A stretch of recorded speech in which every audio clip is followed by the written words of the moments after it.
Hi, everybody. Welcome back. Thank you for catching the after show. We just finished up with a powerful SDSF Live where we got to speak to Dr. Gross Green. He's the author of The Explosive Child, which highlights a profound new way of parenting. And we left off with quite a list of questions that I think are going to be very, very, very important to have answered. Thank you, Dr. Green, for staying with us for our after show. Yes, this is a new concept to us. We've never done an after show before. We always just ramble on for an hour, and now it's kind of weird to have to cut ourselves off and then start again. So, but we know that not everyone has an hour to sit down and watch a broadcast, so we wanted to try to reach as many people as possible. One of the questions that we had left off on, someone had asked, when they start with the list and they have their top three, what emotional need should be those top three? Should it be safety? Should it be communicating? I wouldn't call it an emotional need, but your top priorities should be any unsolved problems that are setting in motion and safety issues. Okay. This is definitely a safety first model. Now, if you don't have safety issues, you're either going with frequency, the unsolved problems that are setting in motion challenging episodes most often, or gravity, the unsolved problems that are having the greatest negative impact on the kid's life or the lives of other people. That's very important. Can you explain your model a little bit more in depth with the terminology that you use? Well, what we refer to when you're solving a problem unilaterally as Plan A. We don't recommend it mostly because the kid's not involved, but not coincidentally also because Plan A causes challenging episodes in challenging kids. Plan A is where the adult is deciding what the solution is and imposing it on the kid. Plan B is where you are solving the problem collaboratively. The kid is your teammate, the kid is your partner. And Plan C is a very important plan, especially for kids with long lists of unsolved problems, because Plan C is where you are setting aside a particular unsolved problem, at least for now, to guarantee that you're not going to be working on too many things at once. Now, many people hear setting aside and they wonder, forever? No, for now. Giving in? No, not giving in. There's no giving in the entire approach. Giving up? Nope, you're not giving up on the unsolved problem. You're just putting it aside for now. Removing expectations that are not in your top three have a very stabilizing effect because, number one, now you're not working on too many things at once. But number two, any unsolved problem that you've set aside for now won't set in motion a challenging episode. So Plan C is actually a very good way to clear the smoke, get things stable, and help everybody be a lot more available for the problems that you've decided you are working on. It's a good plan. I like that. How did you get into this line of work? How did you become the champion for these children? Well, it was either going to be animals or kids. And, animals? I didn't know that. And I don't like blood. So it was either going to be psychologist or educator. And I found myself gravitating toward kids who had challenging behaviors. And then I started working with pretty severe populations of kids with challenging behavior. And I began noticing that they weren't a whole lot more different than the rest of us. They just communicated that they were having difficulties in ways that were bigger than most of the rest of us. Right. We all have expectations we're having difficulty meeting. And then I started noticing early on how we often treat these kids and how counterproductive it can be, and how our treatment of them has every bit as much to do with how they turn out, what their outcomes are, as the difficulties they're bringing to the table. That's why there's something known as the school to prison pipeline. Yes, these kids do have lagging skills and unsolved problems, but if we don't know that, if we keep thinking that they're attention-seeking, manipulative, unmotivated, limit testing, and we don't recognize that they have lagging skills and unsolved problems, number one, we're making everybody's life miserable because we're intervening in ways that can be very counterproductive. But number two, counterproductive does not lead to good outcomes. So no one else was doing it. And I'm I like to be a champion for the underdogs. And these kids are the ultimate underdogs because they don't look like underdogs, but they are because of how we treat them and because of how misunderstood they frequently are. That is so correct. You're changing the world, Dr. Green. I hope you know that. I have no clue. I'm just doing what I do and Really hoping are someone changing gets the fixed. world. Sometimes big actions just feel like little steps in the right direction every other day or so. And so I think I know for my family, it's changed how our dynamic is entirely. And so it's a very I'm big always thing, glad even if to it hear doesn't that. feel like it. I think one of the challenges many parents face is getting their partner on the same page. One of us will have an idea and then they're like, well, I don't really know about that. Or extended family who comes in to watch kids or whatever. And they're like, I don't really believe in your ways. I'm going back to my ways. What are some cohesive techniques to bring in so that it's a problem or it's a signal solved together? Well, it's tricky getting caregivers to agree on how to handle things. Generally speaking, plan A, being punitive, being unilateral, has not been productive. And so there's really nothing to lose by changing course. Right. Now, there are plan A parents who still believe that if their co-parent would just do plan A right along with them, that things would go swimmingly. But that would be double plan A. And I never see plan A making things go swimmingly. I see plan A causing challenging episodes. And so I don't really see the point of that. But the bottom line is there's really nothing to be lost by collaborating with kids on solutions and moving away from an approach that is primarily oriented toward power and control and toward an approach that is oriented toward collaboration and problem solving. But I want to go back to that really big shift. Every parent wants what's best for their kid. Every educator wants what's best for his or her students. If what we're doing now isn't working, if this kid is spending days every month in timeout, if this kid is getting detentions and suspensions and paddlings very frequently, then what we are doing isn't working. There's the proof of it. We might have the wrong lenses on. We might still think that this is about motivation when it's really about lagging skills. We might still be over-focused on behavior when we should be focused on the problems that are causing that behavior. If you're still focused on behavior, then rewarding and punishing still makes a great deal of sense. But if you're focused on the problems that are causing those behaviors, rewarding and punishing doesn't make any sense anymore at all, because there's no reward and no punishment that is going to solve the problem that caused the behavior in the first place. So that's all good ammo for getting a partner on board. But the best ammo is that what the partner is doing now isn't working anyways. So there's really nothing to lose. Right. The only way to go is up. It's hard to get your spouse or your partner involved, and then the grandparents or the aunts or the uncles or the peanut gallery.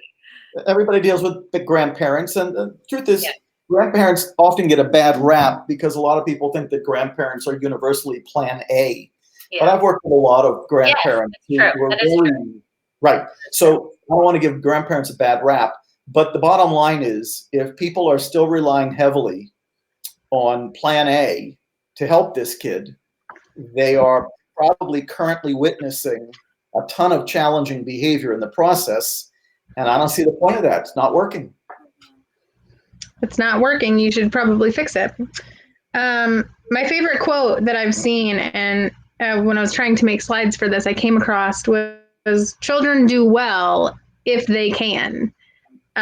It's short, but very, very, very powerful. So many things in the world are obstacles that we cannot see and our children can see. What are some simple ways we can just shift our mindset to enable our children to be able to see?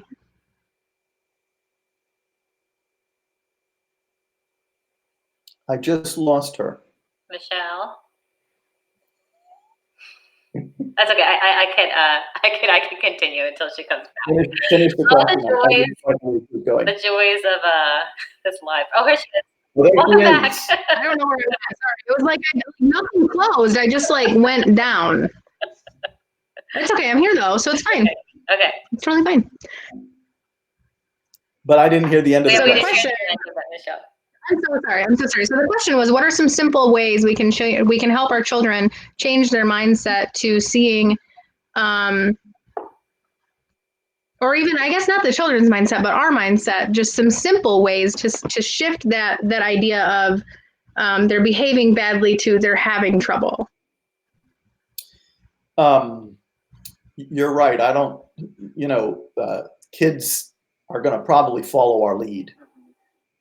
So I worry much more about the adult mindset.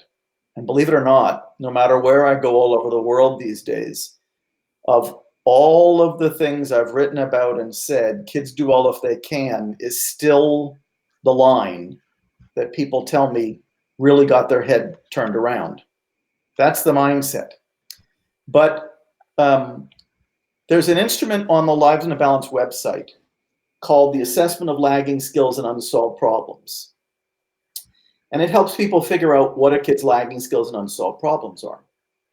And what I find is that when people complete that instrument on their kid, all of a sudden the light bulbs go on because they come to recognize, oh my goodness, my kid has a lot of lagging skills. I did not know that. Right. My kid has a lot of expectations he or she is having difficulty meeting. I kind of knew that, but I didn't sort of really know what they were. And just figuring out what your kid's lagging skills and unsolved problems are brings kids do all if they can to life.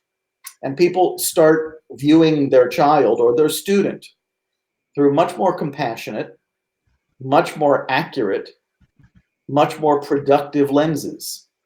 So, first of all, kids do all if they can has great potential for turning their head around in the first place. But secondly, if that doesn't quite get it done, use the assessment of lagging skills and unsolved problems to figure out what this kid's lagging skills and unsolved problems are, and that's going to get you turned around.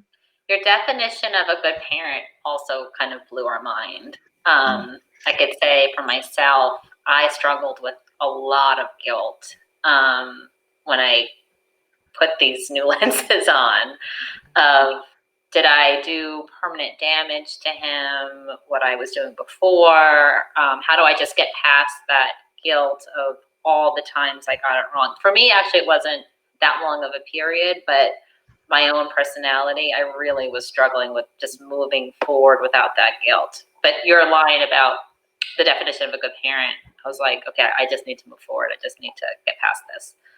The definition of a good parent is being responsive to the hand you've been dealt. And it is very common for me to look at parents and educators and staff members in facilities who are feeling bad about how they've been treating a kid, or feeling like they blew it, or feeling like they had done permanent damage. The line is, you didn't know what you didn't know. Yeah.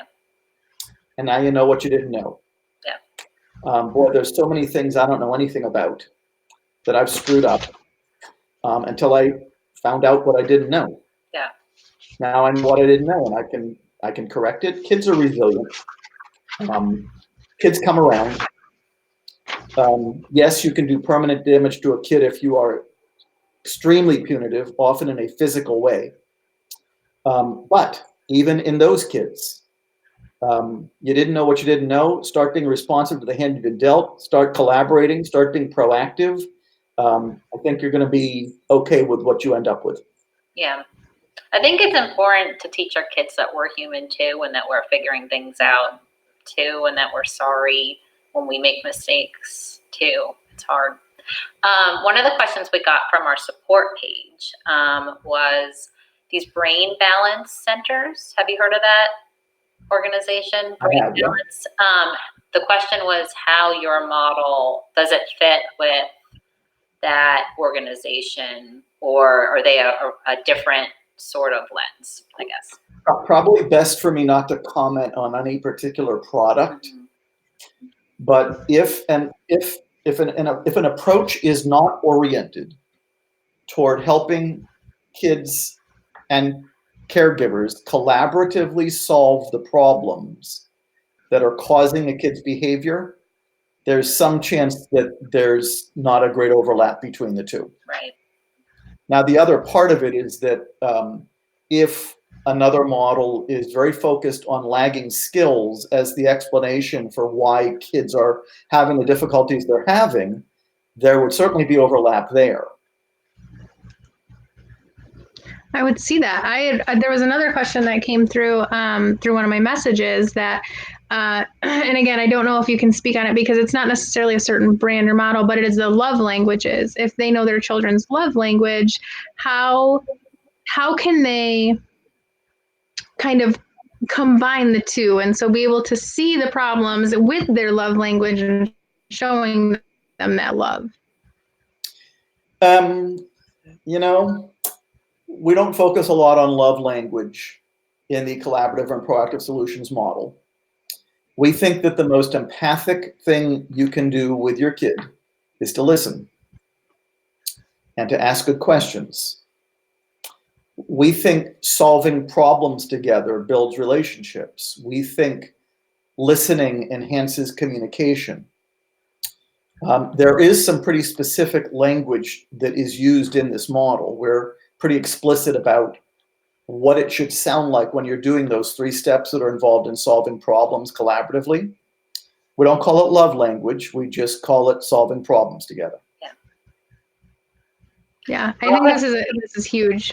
I think often kids, like my son was crying about tractor. He wanted a tractor about a year ago, right after my daughter was born. And I took that as spoiled brat. Like, what else could I possibly give you? Why are you like constantly crying about a tractor? Like, how many more tractors can I get you? It had nothing to do with the tractor. Nothing to do with the tractor. And when I stopped yelling at him and getting so upset and taking it personally, and listened to him, it had nothing to do with the tractor. So it's really that listening is just so essential. You know, I was doing a podcast maybe 8 months ago, and the guy who was interviewing me was telling me about his 3-year-old daughter who was having difficulty brushing her teeth before she went to bed at night. And he thought he knew what was making it hard for her to brush her teeth before she went to bed at night. He was positive that it was the flavor of the toothpaste. So I always tell this story, 27 different flavors later. 27 flavors of difficulty. I might be exaggerating slightly, but she was still having difficulty brushing her teeth before she went to bed at night. So finally he said he did plan B. And he learned from his 3-year-old that when he used the electric toothbrush on her, it was getting water all over her face, and she hated it. Upsetting. And I so would never think of that. the punchline, of course, is that's a concern that 27 different brands of toothpaste would not address. Right. He ended up just wrapping her face in a towel. She came up with a solution, and this problem was solved, and he didn't have any trouble brushing her teeth before she went to bed at night again. So a good example, yours is too, of we adults frequently think we know what's getting in the kid's way. Right. It is very common in that empathy step to find out that what you thought was getting in the kid's way is not what was getting in the kid's way. Those conversations don't take place when you're doing plan A. They only take place when you're doing plan B. Wow, listening. Apparently, it's a big skill. Any other questions, Michelle, before we wrap up the after show? No, I think those were all the questions. And then, all that we had time for. And if we missed your question, please be assured we'll try our very best to get it answered. Thank you again to Dr. Green for staying not only once, but twice. And I think this is really, really going to be able to help a lot of our kids push through that muck and then the parents being able to also help push them through it and pull them through it. And and be able to see that there's a different way to this. We don't always have to be plan A, which is what our go-to is. It's my go-to is plan A unless I tell myself to not have it be plan A. If you're being proactive, you won't go to plan A almost ever. But I want to compliment both of you. I have great admiration for what you're doing to get information out there. Thank you. So I appreciate you having me on. Thank you. Yes, thank you for being here. Very much, Dr. Green. Stay warm. I'm going to try. Stay warm. Stay out of the snow. Thank you. Have a great day. Thank you.